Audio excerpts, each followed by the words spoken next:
Other people have scaled it, and we're getting some bad reviews sometimes. I literally just got a sale now that we're talking about it.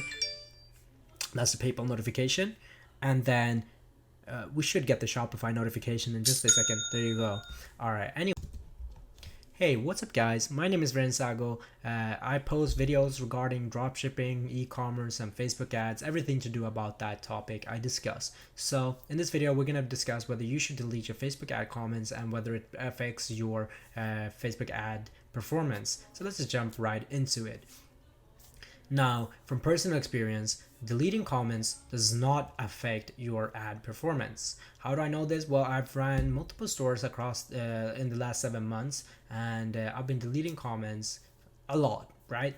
Because there are a lot of people who don't have a happy experience with dropshippers in overall. There are way too many scammers in this community, and when you run Facebook ads, you're bound to get comments like, oh, I don't buy from Facebook ads anymore because I was scammed a week ago. I was scammed a month ago. I was scammed by this company, that company. And you just have to delete these comments. Or you could reply to them. But hiding a comment, I personally don't believe is the right solution. Why? When you hide a comment, people will not see it anymore, right? And the person who commented still sees the comment. And the thing about hiding a comment is that the person who commented still sees the comment, right? You as the store owner still see the comment, and the person who commented's friends also see the comment. So let's say you're targeting people who are interested in beauty, and somebody comments, I'm not going to buy from the store, I was scammed from them, or I was scammed by a similar store to this. And you just hide the comment, and this person is friends with somebody who also sees your ad, and they see that comment. First of all, they can relate because it's their friend who commented. Second of all, they would probably not buy because they see that comment, right? So just get rid of it, right? Yeah, just delete these comments. There's no point in having them. And in my personal experience, and I've also done some research and seen what other people say about this topic, and they also say that they don't see any difference in their performance. I tried this I've been deleting comments for the last 3 days on one of my stores, because there are other people who've scaled this product that I'm selling at the moment. I'm actually building a brand around this, but there are other people who've scaled it, and we're getting some bad reviews sometimes. I literally just got a sale now that we're talking about it.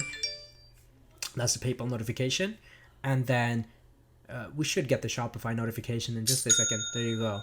All right, anyway, yes, I do use PayPal. We're going to discuss how you can use PayPal efficiently with Shopify Dropshipping without having any issues with them and holds and all of that stuff that a lot of people go through while dropshipping. So I was if you delete comments, it shouldn't affect your performance at all. But if you start deleting way too many comments, way too many comments, you might have some issues with Facebook. I've never deleted all of my comments, but if you start deleting all of your comments, you might experience some issues. I personally, like I said, have never experienced anything of that sort. But let's say you do experience that, then there's probably something wrong with what you're doing, right? You're probably doing something wrong which is causing it. But I don't want to extend this video too much. I just wanted to let you know that it shouldn't affect your performance. Hiding comments is not the solution. And if you do receive some reviews saying like, hey, I ordered from you guys and I received the product, but I only received 1 out of 2, what can be done about this? Then you can tell them, hey, we're sorry that you experienced this. We will most definitely send out a replacement, whatever, it doesn't matter, and we'll most definitely look into this for you. Please email us at support@yourdomain.com, right? It's as simple as that. And when they send in a ticket, you got to make sure you reply to it on time. All right, I appreciate y'all for watching this video. I hope you enjoyed it. Make sure you leave a like, comment down below, and smash the sub button if you haven't already, and I'll see you guys in the next video. All right, bye.